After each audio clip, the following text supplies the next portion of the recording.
All right. Hey, good morning, everyone. How's everybody doing this morning? Happy Friday.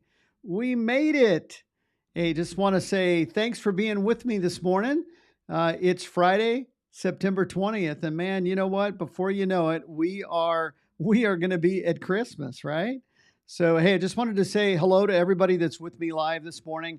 Again, this is a really super exciting live technology that I have where we have the ability to bring on comments live while we're in broadcast. And we're doing that on Facebook and over on YouTube and our YouTube channel.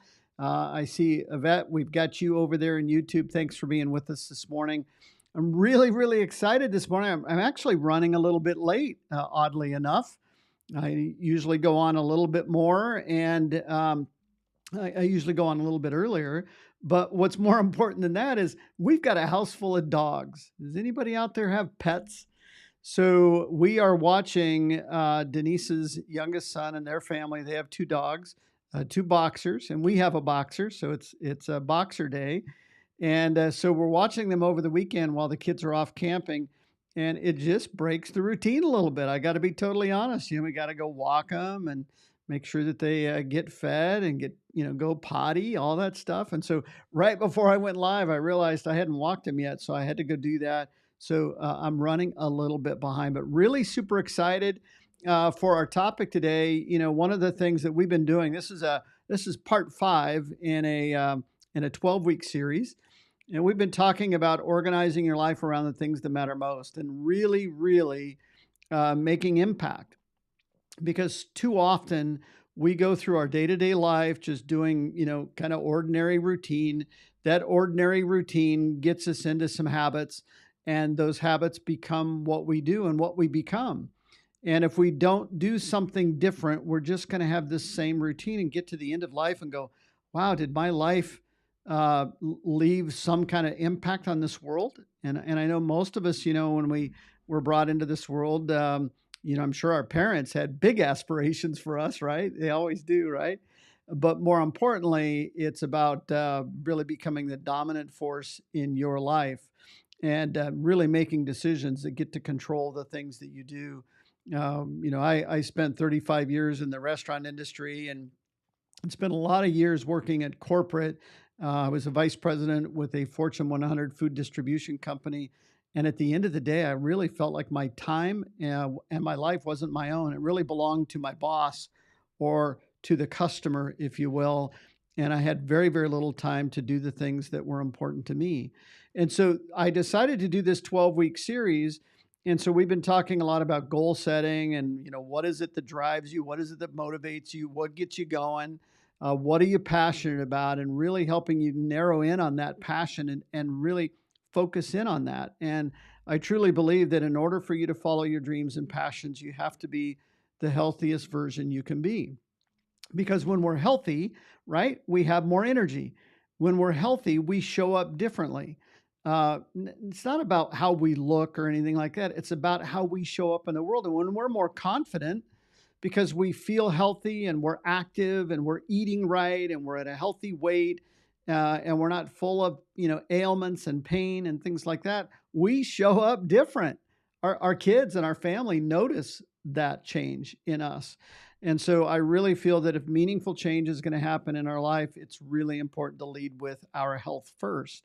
And so again, if you're with me live, appreciate all the comments live. We have the ability to interact. So that's really cool. So if you leave a comment over in YouTube or Facebook, I get to see it, and we get to bring that out. It's an amazing tool, and Yvette, you're absolutely right. It is really cool to have that ability. So again, make sure if you're listening to this live that you interact with me, because I'm going to give you some value today, some things that can help you in your ordinary everyday life be healthier. So stay tuned for that. And if you are watching this in replay or watching it over in the YouTube channel, feel free to leave comments. I interact with every single person that leaves a comment. I really love that part of social media, is the ability to do that. So I want to share just right out of the gate, I want to share kind of my story. As many of you know, I'm a certified health coach and have been for the last 17 years. I spent, like I said, 13 years in the food distribution business and 35 years total in the food industry.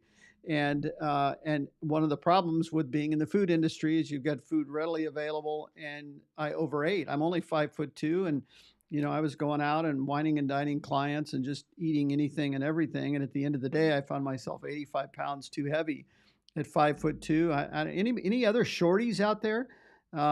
So at 5'2", I weighed 225 pounds. I absolutely felt miserable. My relationships were struggling. I'd get home from a busy day of work and I was exhausted, and I would just sit on the couch and I wasn't very active.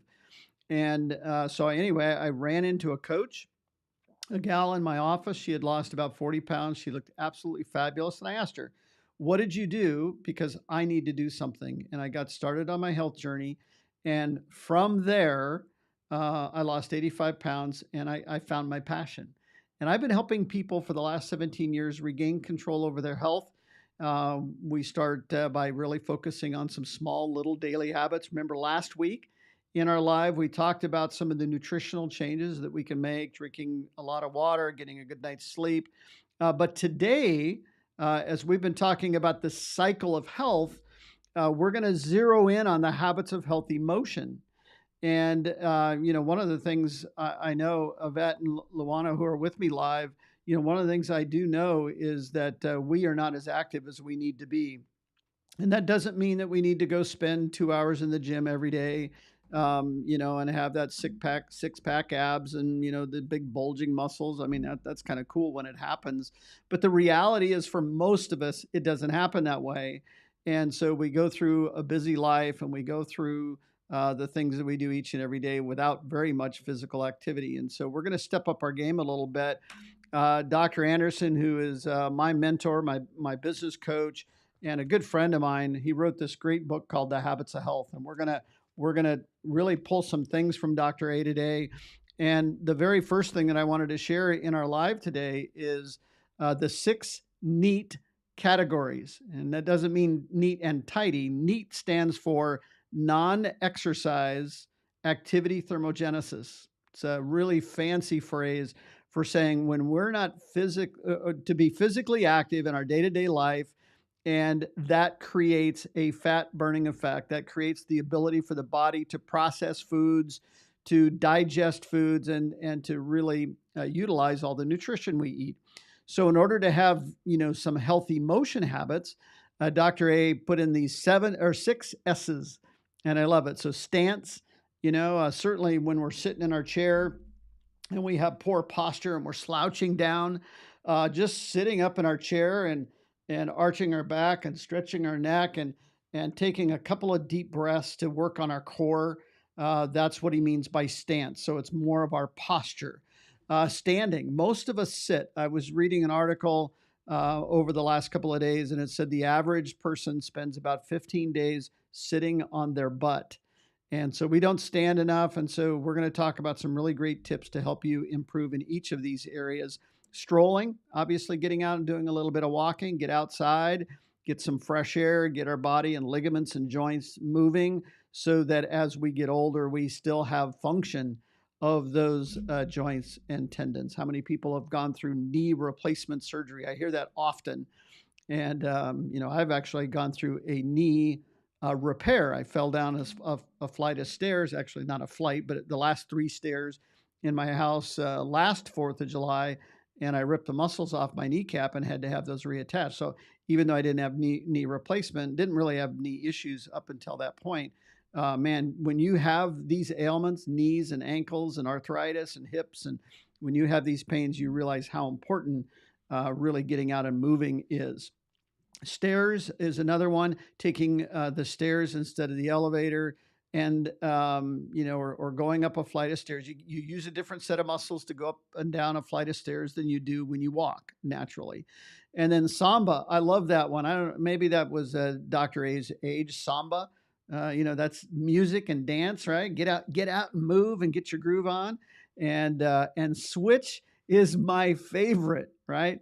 And so switch stands for instead of doing things that require a switch or that automate themselves, do these manually, right? So there's so many things that we've automated. There's so many electronic devices that make our job easier, but you know what? We become less active when all that happens.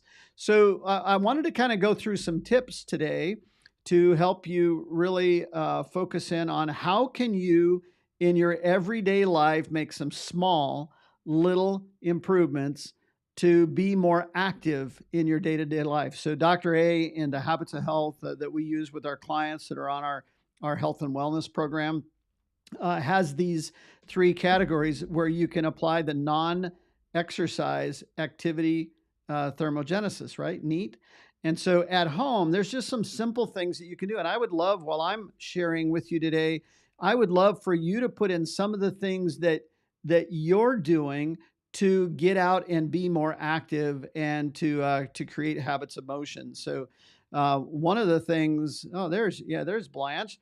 Good morning, Blanche. So at 4'10" and a half, and we're getting shorter every day, aren't we? So I know I used to think I was 5'3", and I think I'm closer to 5'1" now. You're absolutely right. We do shrink a little bit as we get older. But okay, so let's get back to my topic. So we're talking about things that we can do at home to get out and move and to be more active, right? So one is make your bed, right? So rather than just getting out of bed, take some time to walk around the bed a couple of times and tuck the sheets in and pull the blankets up and put the pillows in place. There's something mentally about making your bed that helps you prepare for the day. And it's a really great technique. We use it in the military, right? Each of our military officers and enlisted men and women make their bed every day as part of the discipline of everyday life. Manually brushing your teeth. Now, I have an automatic toothbrush, one of those electronic ones I got at Costco. And I don't use this motion very often because it's doing it automatically. That was one of those things we were talking about a minute ago. So to get a little bit more movement, a little bit more activity, brush your teeth manually. Use a shaker jar. Some of us use protein shakes and do things like that.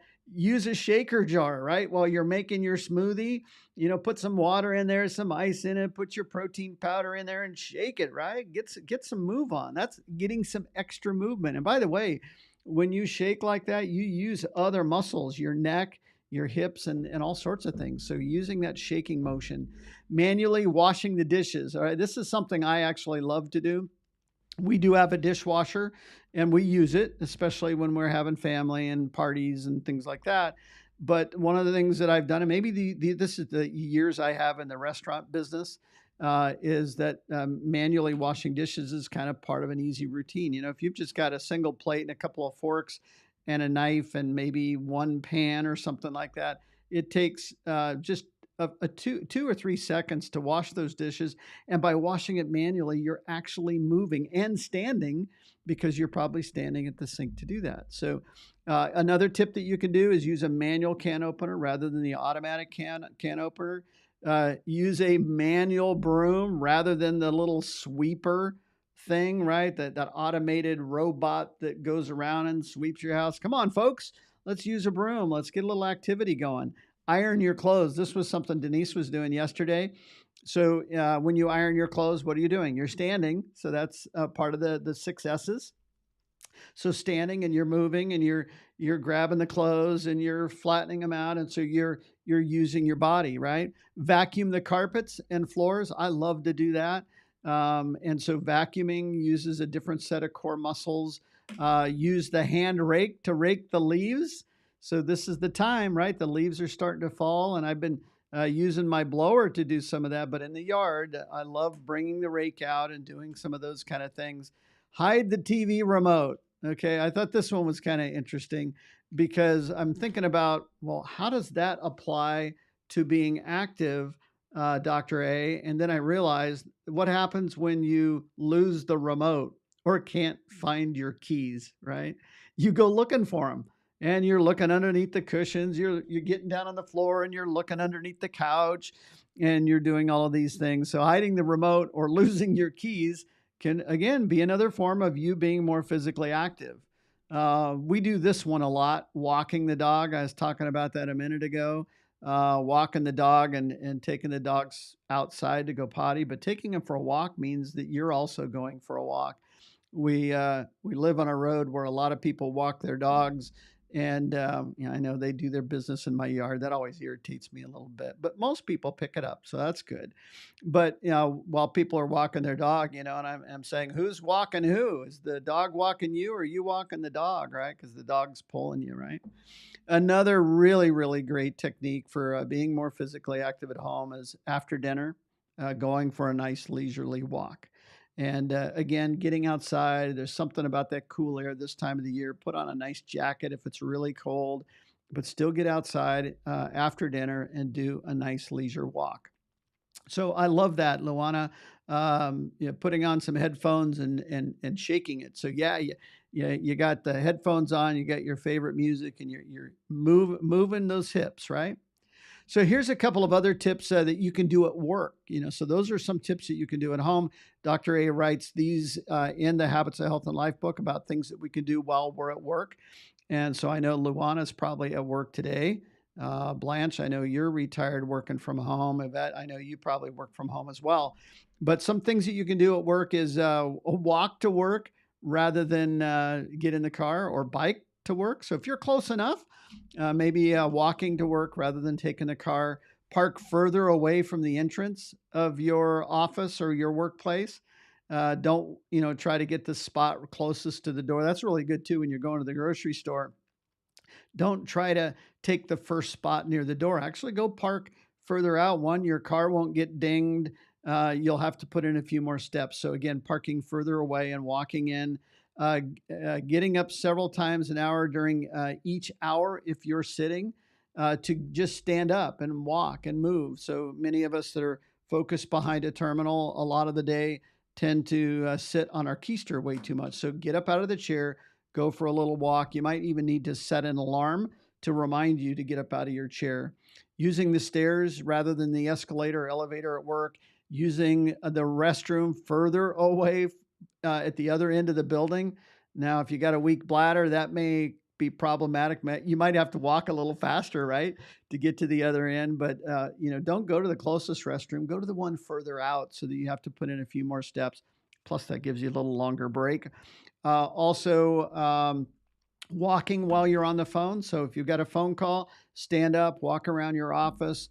Your tone and reflection and smile will be different when you stand up. Your posture's different. So really doing that is another great technique. I used to do that a lot in my office. Let's see, walking meetings. That's not something I've done before, but if you have somebody that you're going to meet with and you're not really having to be tied to a computer or notes, and it's the conversation, somebody comes to your office, say, hey, let's just go for a walk. We'll walk around the building while we're talking. I think that's great. Probably should have done that more. We talked about standing while you're on the phone, having a tall core when sitting or standing. So again, this is that posture reset where you take a deep breath, you arch your back, you maybe stretch out a little bit, but actually thinking about your posture. So, if you can, maybe even have a lumbar support in your chair or adjust your chair to really give you the best posture.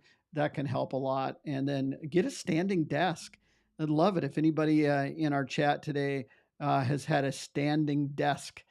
So I've always wanted one, and I probably can still get one here in my office. But getting a standing desk can also help. So here are some things that you can do while you're on the go or while you're on the road. Excuse me. Use a hand basket at the grocery store. Do you guys know what that is? I had to think about that. But when you go to the grocery store and they have this big stack of little baskets with the handle on it, use a hand basket at the store. So that you have to lift a little bit more and you have to use a different set of muscles. And I do that often. So it should have dawned on me what Dr. A meant by a hand basket. Again, park further away from the entrance, walk closer in, walk around the mall or store in bad weather. Engage in outside hobbies on the weekends. I love that one. Doing some yard work, pulling some weeds, raking the lawn. Those are things that we can do. Do both indoor and outdoor sports. So certainly when it's pouring down rain, maybe you go to the gym and you do some swimming in their indoor swimming pool. That's always a fun one. I know Denise has taken up the hobby of doing pickleball. And so she's become a pickleball fanatic. That's where she is right now, is at pickleball. And so there's indoor pickleball and there's outdoor. So again, find something that you can do outdoors. Bicycle wherever possible. So many of us have stationary bikes at home, but we also have the little cruisers. So we need to get out and ride our bikes a little bit more often. Swim at a local pool or at home. So we have a pool at home. But if you have a gym or you're in an apartment complex that has a pool, get out and do that. Do some water aerobics. I know in the summertime I'm a lot more mobile and a lot more flexible because of the swimming.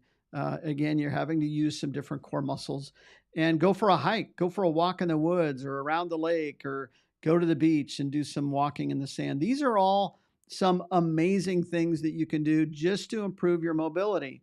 Now, there are two categories of exercise. We've been talking about the NEAT, the non exercise activity thermogenesis. So these are the things that we do in our everyday life. So we want to be more mobile, more flexible, get our ligaments and tendons going, get some good fresh air, get our posture right, get out and move. These are things that are easily done by most of us. And then wherever we can, we still advocate that you do want to begin to do some muscle building and some strength and conditioning so that as we get older, we build back that muscle that we lose over time. So again, we may talk about that in another one of our lives, but today I'm really focusing on the little small things that you can do each and every day to be healthy. So anyway, again, as I was mentioning, this is a live technology. It gives us the opportunity to interact with one another. So if you have any suggestions, maybe even share in the chat some things that you have found to be helpful to get you up and moving and to get you out doing some things that you wouldn't normally do.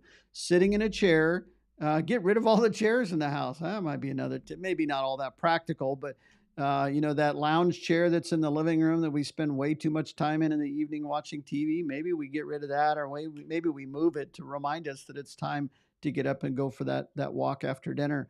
But again, feel free to drop in your comments. I always love interacting with people throughout the course of our life.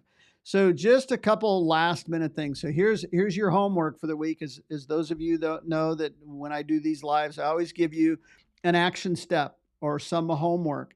And so the action step for this week is to just do 10 more. That means 10 more minutes of movement in your daily routine. And you know what? Those 10 minutes over time, it's not what we do once in a while. It's what we do every day. And just spending 10 minutes more a day, being more mobile, getting up out of the chair, doing some of the things we talked about. Luana, I love the one that you brought up, and that is simply get your groove on, right? Turn on your favorite Bee Gees music, or some 70s disco or whatever your genre of music is, and get up and move. So, you know what? That might be a good extension of that, is just do 10 more minutes of dancing each and every day. So get up and move. So anyway, I love the fact that you guys have decided to join me and be part of our live today. This one was super practical, I think, for most people.